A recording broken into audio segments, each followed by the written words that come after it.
if God exists, then why is there suffering in the world? This is the question that was asked last time, and we are going to discuss. Before we get into the traditional texts, who talk about this, I would like to hear from people who are there. What do you think? Please share your views. You may unmute.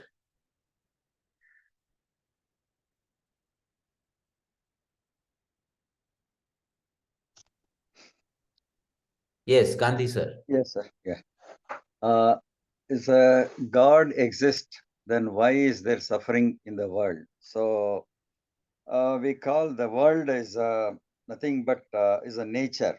So universe or the planet or the earth, where we can see the seasons, summer, winter, and rainy season, like that. So many winters, it transcends. So that is the world, and there is also calamities, and there is also volcanoes, and there is sufferings, and like that it is there. So it is a nature. It is the what is the? It's a manifestation of the nature. The nature's manifestation. It is a seasons, and it will not remain in the same season, same condition, because it rotates on the axis. And what is the nature is the same thing. The God also is a manifestation. So manifestation will not remain the same, just like a ocean or the sea will not remain without waves. So there is ups and downs will be there. And if you consider the sufferings and also the happiness are equal, then we feel that the God is existing. I think Gandhi sir, you have answered it very beautifully. Congratulations. Thank you. Thank you. Anybody else? Anybody else? Any other views?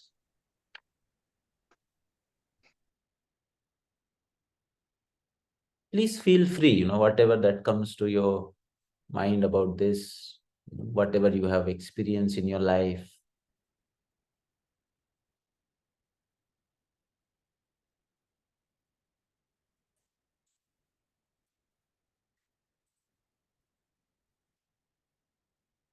How many of you, have felt that, during certain situation in your life, that how can God, allow such thing to happen if God is there?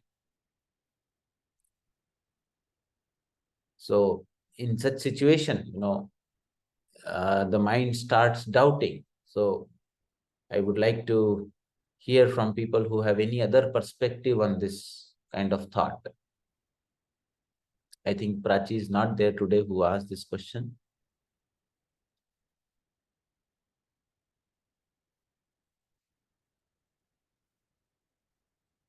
Okay, so yeah, Shobhanaji.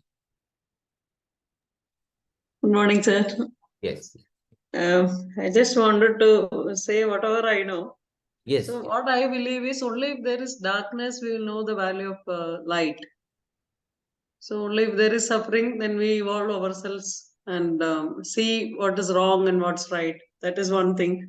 And most of the sufferings is how we look at it, and most of it is man-made sufferings. God is just a witness. It's like our parents. If the children are there and children are doing bad, the parents are not responsible for it. So sometimes it happens that the children are doing bad and parents are just guiding. So God is also like a guide, guiding us.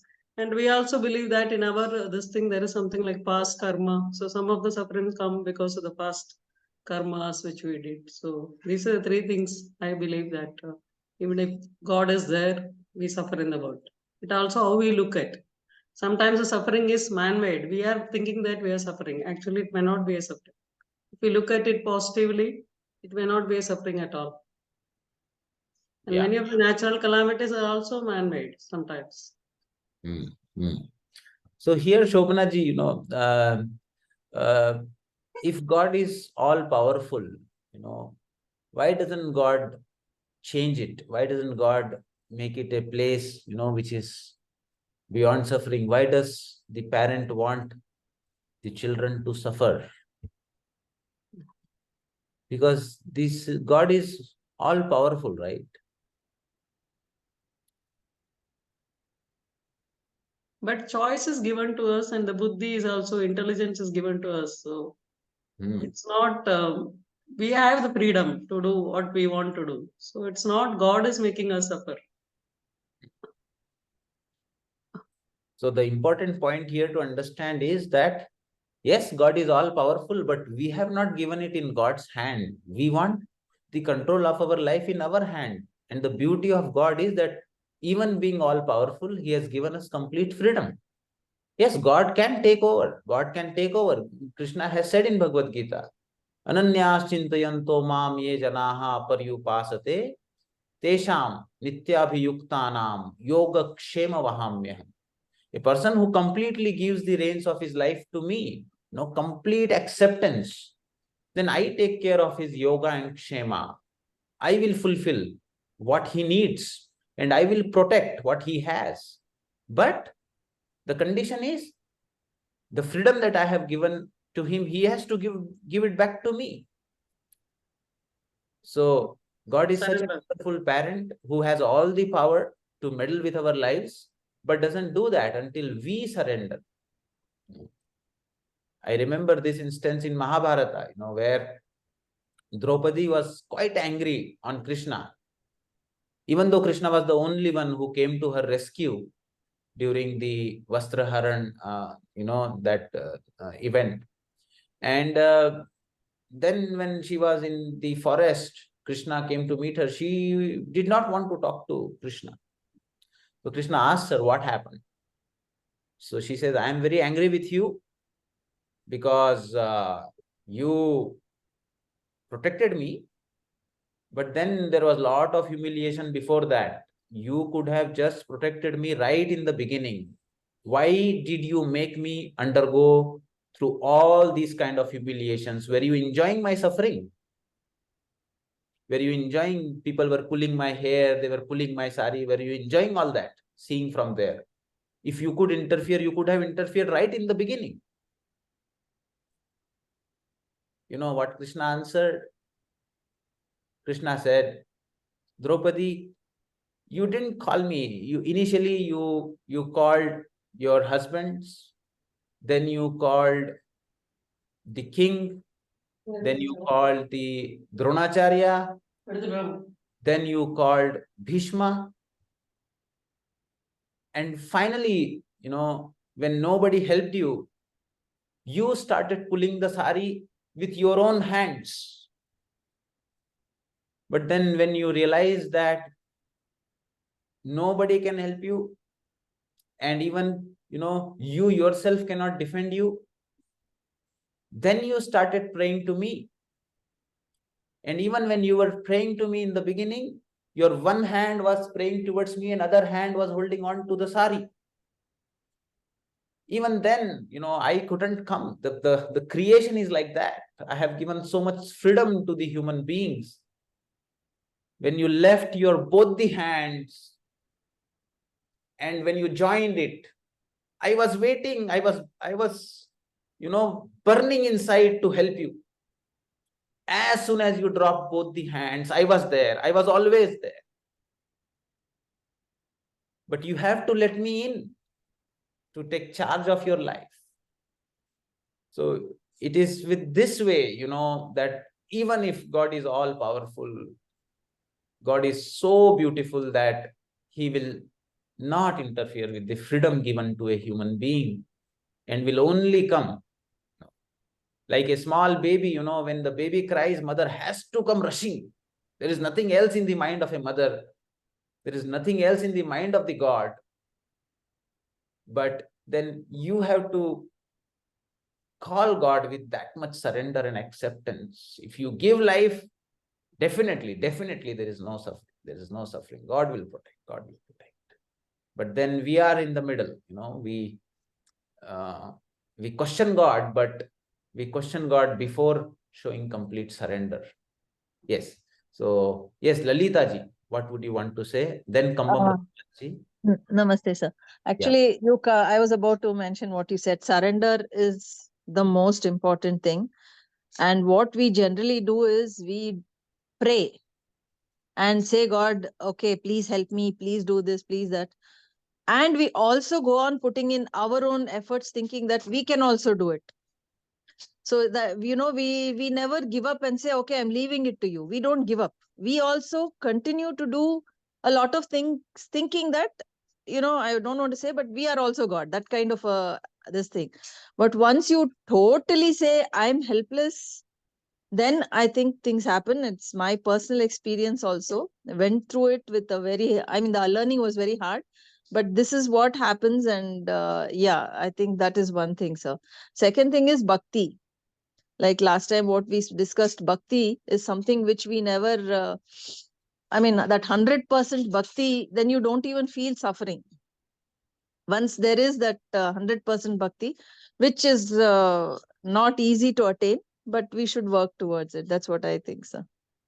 Lalita, That's my thank you, sir. So beautiful. Congratulations. Very Uh, beautiful experience. Thank you, sir.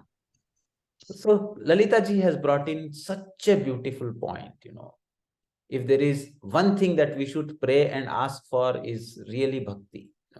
What bhaktas say, bhaktas say, like Kunti told Krishna, she said, oh God, I think you should always keep me in this state of suffering. Because whenever I am in this state of joy and happiness, I forget you. And in suffering, I always remember you. And I have always felt that in the moments of suffering were the most pious moments of my life, because I was very close to you.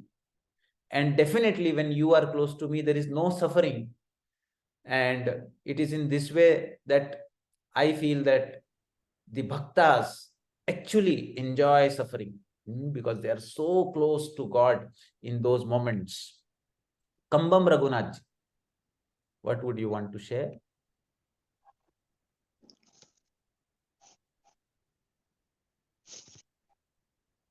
Raghunath ji, you were saying something?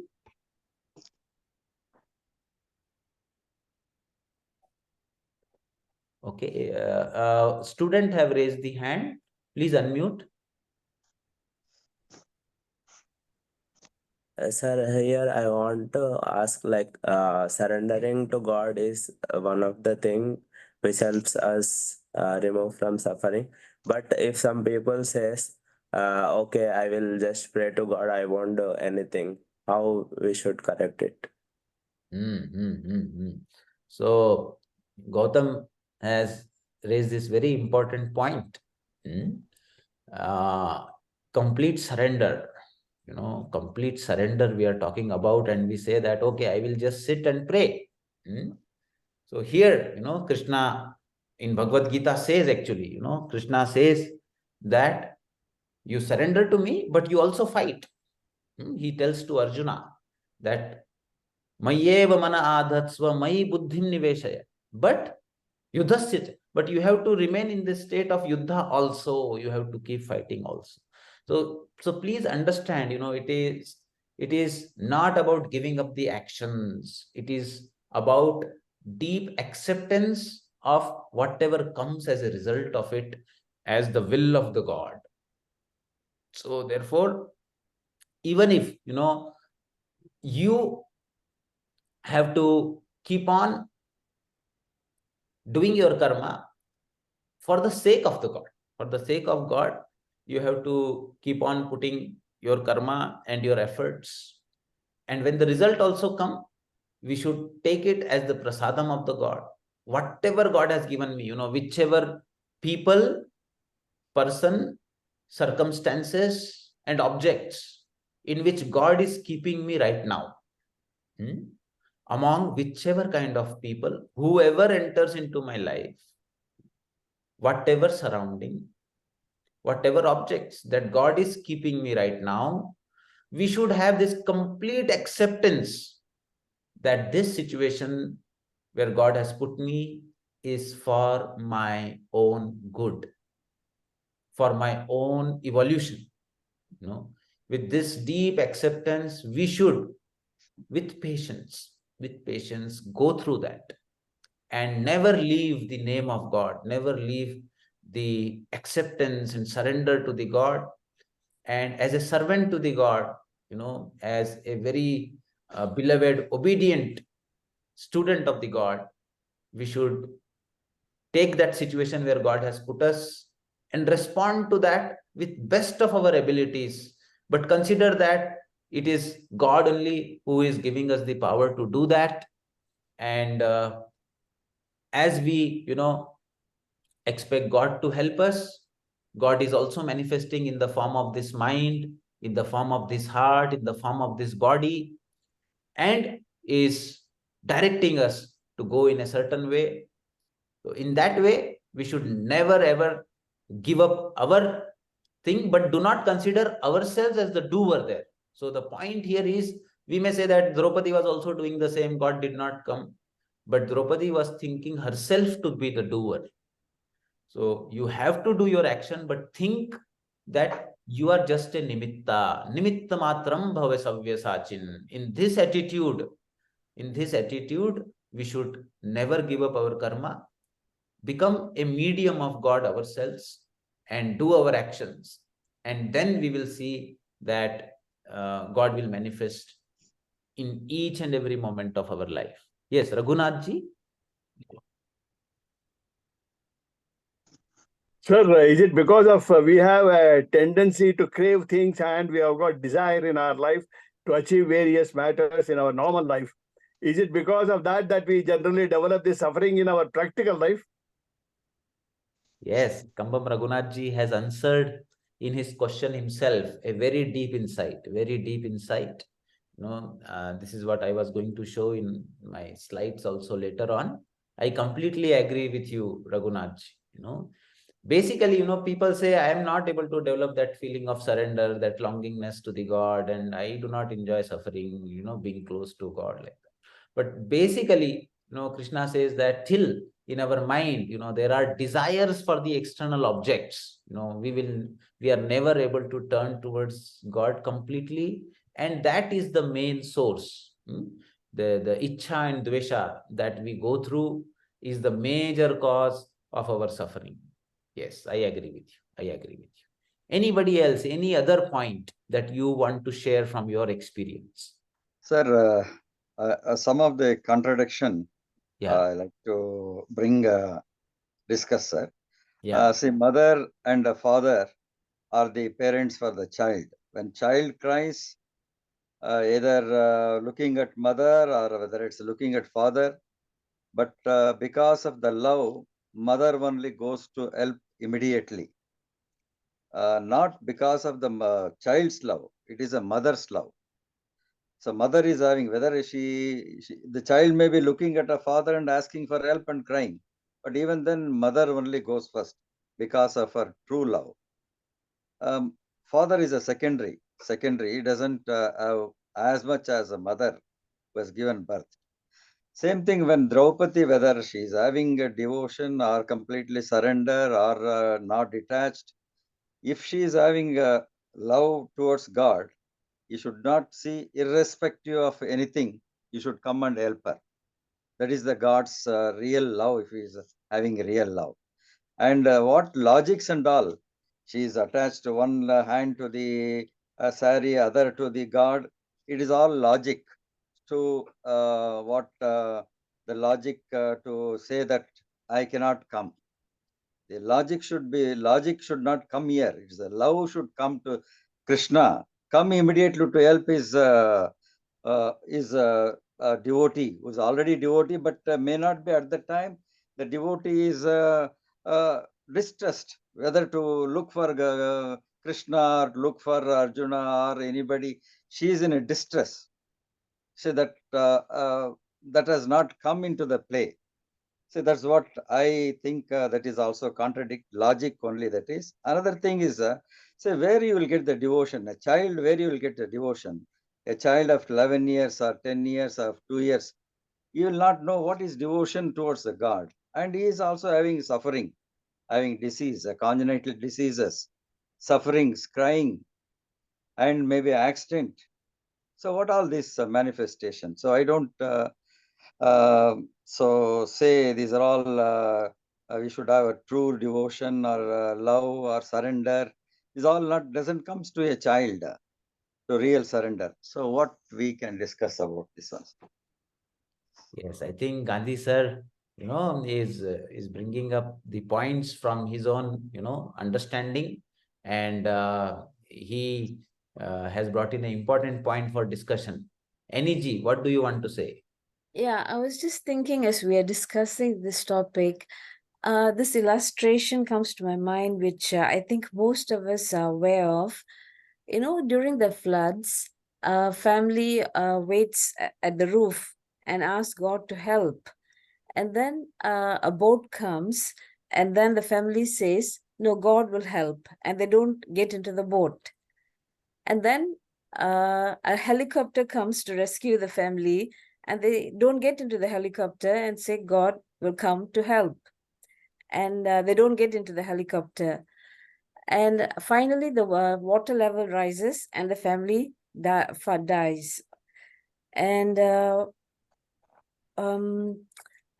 and then after the death, they ask God, why did you not help? So he said, I sent you the boat. Then he said, I sent you the helicopter. You know, so my question is, what is our expectations of God in times of suffering? You know, when he's actually sending the help. You know, so this just came to my mind as we were talking. I think many of us have already said it. Our expectations, we are trying to take control. We have an answer of how it should be done, you know, that kind of a thing. So this example just came to my mind. Yes, NEG, very beautiful point. Very beautiful point. Shashi sir in the last class was also saying the same thing, that the people around us that come to our rescue in our crisis situation, they are also manifestation of the same divine, because it is in their heart that desire has come to help us. So that desire also comes from the God residing in the depth of our heart. But then, now what Gandhi sir has raised the point, on that point, whether anybody would like to say anything. He says that, like a mother, even if the child is doing wrong or is not calling the mother, mother has to come to the child. If God's love is true, God should come, even if we are not asking for God or not remembering God in those times. What would you want to say in this point, on this point? Sir, as the sir explains, like uh, the baby does not know it very young for realization and all, but even then suffering is there. So for this, I can say, like, if we can refer to Patanjali Yoga Sutras, where he described like the sufferings are result of our klesha karmas, which can happen in this janma, the upcoming. Yeah. So in this view, like where he says like that the Draupadi Vastrabharana, and these all situations are given for us to understand and analyze, like these are in the path of bhakti. Like in according to yoga, if we see there are different paths. So we take examples of them for understanding the bhakti yoga. It is a kind of self-realization only in the path of bhakti. When once it is done, there is no suffering. In that way, we have to take this viewpoint, is what I say. So Gautam, tries to answer that it is not only a question of this particular life. The traditional text, even Bhagavad Gita or Patanjali Yoga Sutra, both say that we cannot consider this life as an abstract thing happening, manifesting just now when we are on the planet. It is a continuous anadi process that has been going on from the time of creation. And this Trigunatmika Prakriti, has been manifesting itself in different colors, which Gandhi sir himself says, that the seasons kept on changing, the things are never the same. They always are in a wheel, that the wheel keeps rotating. So the universe is manifested from a very deep holistic perspective, and in that, when a person is born and again he dies, that is a very small kind of a picture that we see, but we cannot see the movie before that, and the movie after that. So in that particular situation, we see that a person is going through a particular phenomena or a particular situation, but in that moment, when the person is actually suffering, we from outside see it as a suffering, but from inside, if you look at the very tattva of how the phenomena happens, if I do not open the window, the air cannot enter. This is as simple as that. If the and because the creation has been created in such a way that God has almost put the human being at the level of the God himself. People have reached a state where when they reach their self-realization, they say that Aham Brahmasmi, I am Brahma, there is no other. So it is at that level that the creation has given freedom to a human being. So here what happens is that the inner dynamics, sunlight is everywhere. Sun is shining for everybody. But now if I want to close my house, close my door, and I do not want the sunlight to enter, even if the sun is all powerful, the freedom has been given like that. So it is something, God in the subtleness of the manifestation of this existence, all these dynamics are a part of nature. Definitely, we may say that it is not a question of logic or not logic. These are the fundamental aspects of creation, the way this creation has manifested. And, there are certain shlokas in Bhagavad Gita where Krishna tries to put on certain points here. So one thing in the 5th chapter that Krishna says that na kartrutvam na karmani lokasya srijati prabhu na karma phalla sanyogam swabhavastu pravartate. So neither the sense of doership nor the nature of action come from God, nor does he create the fruits of the actions. All this is enacted by the modes of nature, the gunas of the Prakriti from the time that the creation was made. The sattva, rajas and tamas, light, action and darkness, all of them are playing the play from the beginning of the creation, and it is perpetuating in its own flow, So we only look at one aspect of it, but the other aspect of it we miss. The darkness of it and the light of it we can't see. नादते कस्यचित् पापम न चैव सुकृतं विभुः अज्ञानेनावृतं ज्ञानं तेन मुह्यन्ति जन्तवः. Again, in the next sloka, he says the omnipresent God does not involve himself in the sinful or virtual deeds of anyone. The living entities are deluded because their inner knowledge is covered by ignorance. Then ज्ञानेन तु तज्ज्ञानं येषां नाशीतं आत्मनः तेषां आदित्यवज्ञानं प्रकाशयति तत्परम्. But for those whose ignorance is destroyed by divine knowledge, the supreme entity is revealed, just as the sun illumines everything when it rises. So is it not my choice, that whether I want to go, sun is there outside, but if I am not even aware, if I do not have that kind of a aspect that I close my door and sit inside, then sun can't do anything. And by that way, in the nature, there are forces which are, fundamentally, everybody is evolving. So there is a fundamental force in nature which today or tomorrow will push everybody towards this knowledge, but then we cannot, suddenly, put things across. And as, people said that whatever are the karmas and kleshas that are there, what are the laws that are playing, in this phenomena of life, those laws are sat, they also have to manifest. And when the laws manifest them in a certain way, our perception of that phenomena is from our own knowledge, our own background. But when we look at it, it is the truth that is manifesting itself. Similarly, in the body also, Krishna in 13th chapter says that the kshetrajna, is imperishable inside in this kshetra, which is continuously changing, and it does not have any material qualities. O son of Kunti, although situated within the body, it neither acts nor is it tainted by material energy. So we have to understand it, that when thing is filled with light, the nature of light is as soon as you open the door, the light has to enter. Light will not wait even for a second. If the door is open, if the window is open, light enters. And as soon as the light enters, the darkness goes away.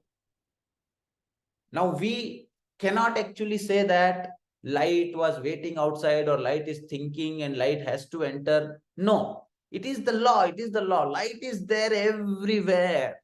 God is there everywhere. But if you want to hold your breath, you don't want to breathe in, oxygen is everywhere, but you don't want to breathe, So it is in this way, that this works. If somebody holds the breath, oxygen cannot enter.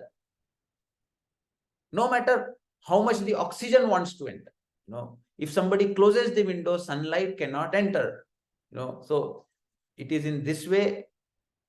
Yatha sarvagatam sokshmam akasham, no. As the sky, which is everywhere, space is within and around the atoms also, everywhere, but it is untouched. In the same way, the nature is like air moving in this space around, but it cannot enter the insight. God enters in the form of insight, in the form of knowledge, in the form of people around us, in the form of phenomena around us, but it definitely requires some sort of opening up from within, some sort of, bending down, because God has created human being in his own image, So in a way, God has put human being on the same pedestal as himself. So when somebody is at the same level, you cannot overpower that person. You cannot overpower and do it. There, it requires, a phenomena to happen. Those who are attached to external sense, bahya sparshe, that certain atma which have asakti towards the external touch.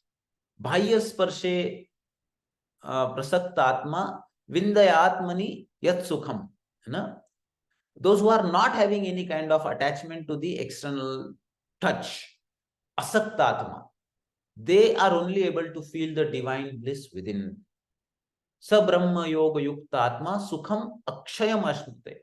Being united with God through yoga, they experience unending happiness. So why is suffering then? Suffering is there because we are continuously drawn only outside.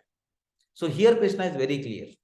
Till the only joy or only bliss or only source of happiness that is only from the sense object touching the sense organs. And the more we indulge in that, the less we will be able to feel the bliss that is inherent in our own nature. So one of the important aspect here is for us to cultivate bhakti. Krishna also says this in another sloka. He says that jitendriyaha, shraddhavanam labhate jnanam tatparaha jitendriyaha. So sanyatendriyaha. So he says that who will get the jnana? Shraddha. One should have shraddha. One should have this deep faith. Number two, shraddhavanam labhate jnanam tatparaha. He should always be that parayana. That's why this japa and all these kind of things are practiced, because we should not forget. We should not forget to open up in those moments, because there is, a divine knowledge, divine power that is waiting for us. So we should not forget that. That's why whole life that japa should continue. Tatparaha. Towards that, one should be turning towards that. One should have faith. And the third thing Krishna says is sanyatendriyaha. One should be able to observe, control, moderation, to be able to hold the senses, and should not, if the senses are going haywire, then it will be very, very difficult to get in touch with that aspect of life, to open up to that aspect of life in the moment of crisis. And then, even if that is everywhere, it will not be able to enter into our being. So therefore, if you want happiness, then faith should grow, Tatparayana should grow, japa should grow, and there should be a moderation in how much we want to indulge in the aspects of sense pleasure. I'm not saying that you should be dry, but it should be done according to the Shastras, according to the Dharmas. In our life, whenever we have undergone any kind of suffering, we have gone against the Shastra Ajna, Guru Ajna. Whatever the Shastras say, again and again, whatever they have said, when we overthink, we apply our own logic and try to deceive it and follow our own ways of doing things, it is only then that we enter into a state of suffering. Either in this life or in the past life, we have done that. That is the reason that we have to go through this kind of a suffering. But Krishna also says that once you are able to get into this kind of a mode, and you are filled with knowledge, that knowledge, jnanagni dagdha karman, that knowledge can even burn the kleshas which are there in the mind from the past janmas or past karmas also. But then it is important that we contemplate this in the mind. So yehi sansparshaja bhoga dukh yonaya evate adyantavantah kaunteya na teshu ramate buddha. The more we think that these are the contact of the sense organ and object only as the source of happiness, that becomes pain, because the very nature, the very way in which they have been created is such that initially they give pleasure, but afterward that itself turns into pain, because they are of the nature of beginning and then an end. So in this way, the senses have to be controlled. There should be moderation in lifestyle, and there should be a continuous effort from us to get purification of our chitta by japa, by bhakti, or by reading scriptures, by discussing, by having satsang, what we are having right now. So in this way, I think this is the way that we can reduce suffering in our life. And even if the divine is everywhere, it requires the doors to be open. So God is untouched, nirlipt here, and these are the nature, the forces of nature which are flowing, and in the laws of the nature, the laws of nature only will work. So we have to understand those laws. That is what is called as Sanatana Dharma. You understand the nature's law and modify your behavior in tune with the nature's law. And that is the way that you end the suffering in this life. So I request all of you to please contemplate on these thoughts. Thank you very much. Namaste, sir. Namaste. Yes, sir. Shashi, sir. Yes. What do you want to say? Sir, I'm just quoting Shri Jagjit Singh Ji. Somebody asked him same question: is God there? Then his answer was, yes, God is there, but we can't feel His presence. Just like air. Air is everywhere around us, but we can't feel the presence of air. Same way, God is there all around us, but we can't feel His presence. We can feel movement of air. Only then we can feel that air is there. Or when there is storm, or there is a breeze, then we can feel there is air. And secondly, there is something called destiny or fate. I'll say two things. Once Sant Varyam Singh Ji was here near my place. I used to listen to his discourses. In one of discourses, he was quoting Shri Guru Nanak Dev Ji that what one will become in life, how much education one will have, how much earn in his life, everything is decided time of conception. At time the seed of human life is sown, and that is decided at the time only. I was not able to understand the meaning of those things at the time. I was very young. But now I can realize this is very true. All things depends upon where one is born. Suppose one is born in affluent family, educated family, one is born in a dacoit family, one is born in a war-torn country, one is born in artistic family. Things will depend upon that, where one is born. Secondly, the genetic constitution, which genes the person acquires. If there is genetic mutation, it will manifest like that only. There are syndromes, Turner's, Klinefelter. Some of genetic disorders, they have criminal tendencies. Some are mentally retarded. So what one will become, it is decided time of conception only. And this is destiny or fate. And there's one more incident, one is quoted in literature, that there was a man who was not able to see. He was a ardent bhakt of Shivji. He used to go to his temple in the morning, clean the temple, wash the temple, and do seva of Shivling. And this was his routine. But he was very poor. He was very contented man at that also. He was poor but contented. He used to come to Shiva temple, serve there, and was happy. One day Parvati said to Shiva, just see this man, he's serving you for the last so many years and he's in the same state. He's a very poor person, he can't see. Either do something for him, give him sight, make his life comfortable, make him prosperous. Then Lord Shiva said to Parvati, just see what I'm going to do. He put a bag with gold coins in the temple, and the man came, cleaned the temple, washed the temple, did puja of Shivling, and put that bag aside. And then he said, just see, he will not pick it up. He is happy in the state he is. I should not change his fate. Let him be what it is. And that's the meaning of what you say, deep acceptance of everything, of the situation or things as they are. So this is the point I understand from these things. One is fate, destiny, then acceptance of the things, and then God is there, but you can't feel His presence. We can feel the presence when there is storm in our life. There is a movement in our life. Only then we can feel. Yes, Shashi sir. I completely agree with you, and thank you so much for sharing this wonderful experience. So these are subtle messages of the God which we miss, we miss because we can feel the air when it is not moving only when we are very calm, when we are very still, then only very subtle movements of the air can be felt. In this way, the presence of God in our life is directly proportional to how much, still we are, how much connected we are.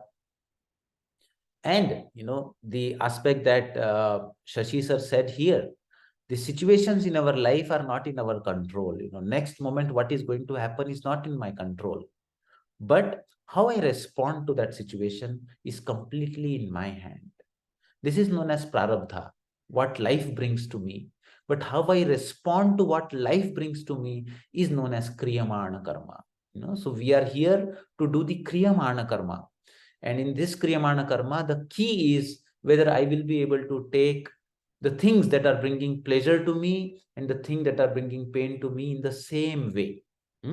So Krishna says again, that Shaknoti have yah sodum prak sharir vimokshanat kam krodhodbhavam vegam sayuktah sasukhi narah. Those persons are yogi who, before giving up this body in this very life, before you leave this body, if you develop that ability to withstand the forces of desire and anger, you will see objects around you. Some will draw desire within you. Some objects will draw anger within you. Now, these are the vegas through which these forces of nature are trying to pull you, in giving you various situations of life. But holding on to God, holding on to your japa, holding on to your jnana, holding on to your sadhana, holding on to your karma yoga, whether you will be able to go through these strong waves without moving. Only that person is going to be sukhi or happy. The person who are swayed away by the wave of a desire, swayed away by the wave of the anger, who are not able to hold on to the God, And it requires a lot of strength. It requires a lot of strength when a big wave of desire comes. You see something and there is intense desire, or a big wave of anger comes. It requires a lot of strength, a deep, strong anchor that you should not be swayed away. You see, in a when the current in the river or the ocean is high and you are holding on to a rope, you see how much force it pulls you. So your grip on the rope should be that strong. But if you just leave your grip, you are swayed away.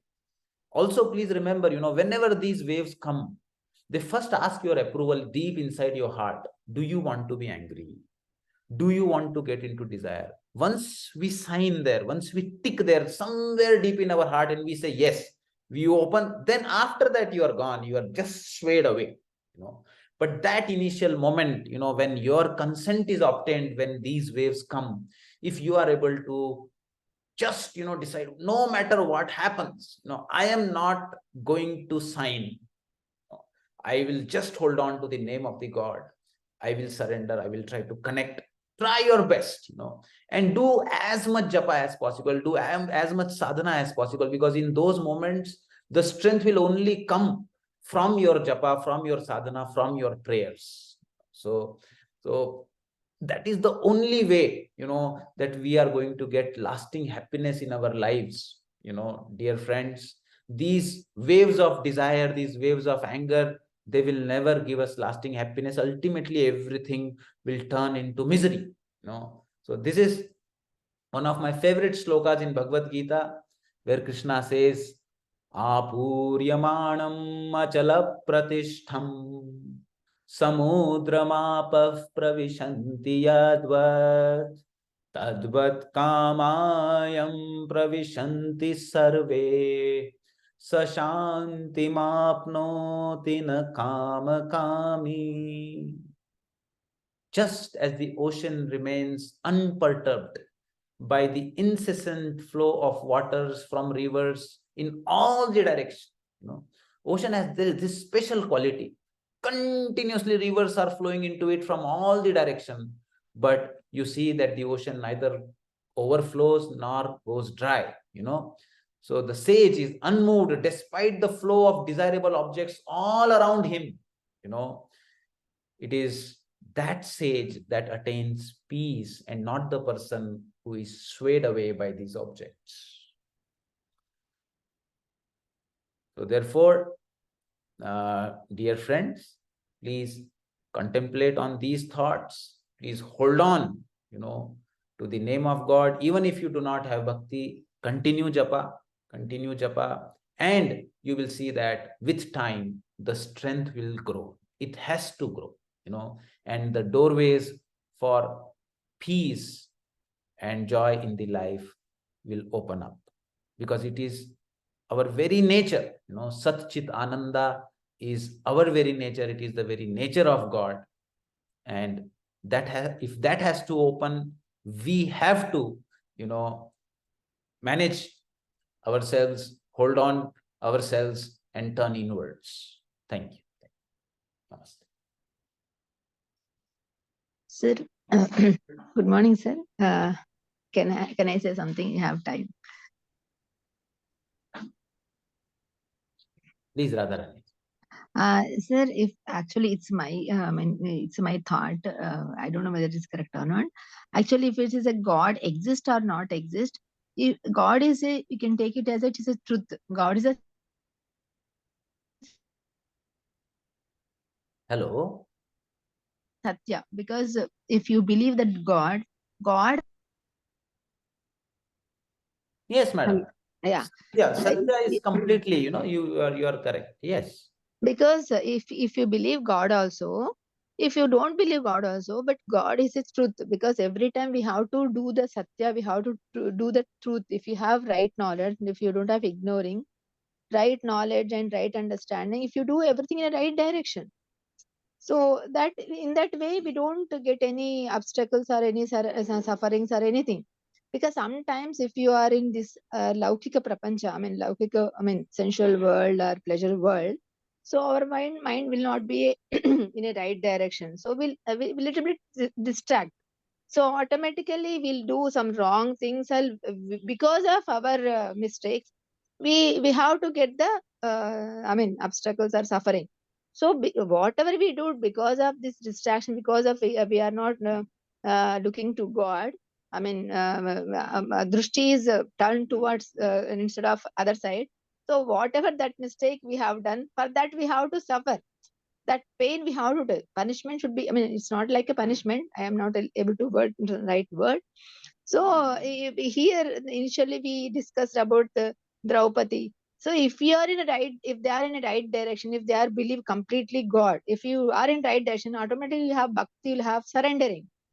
So don't do any wrong things.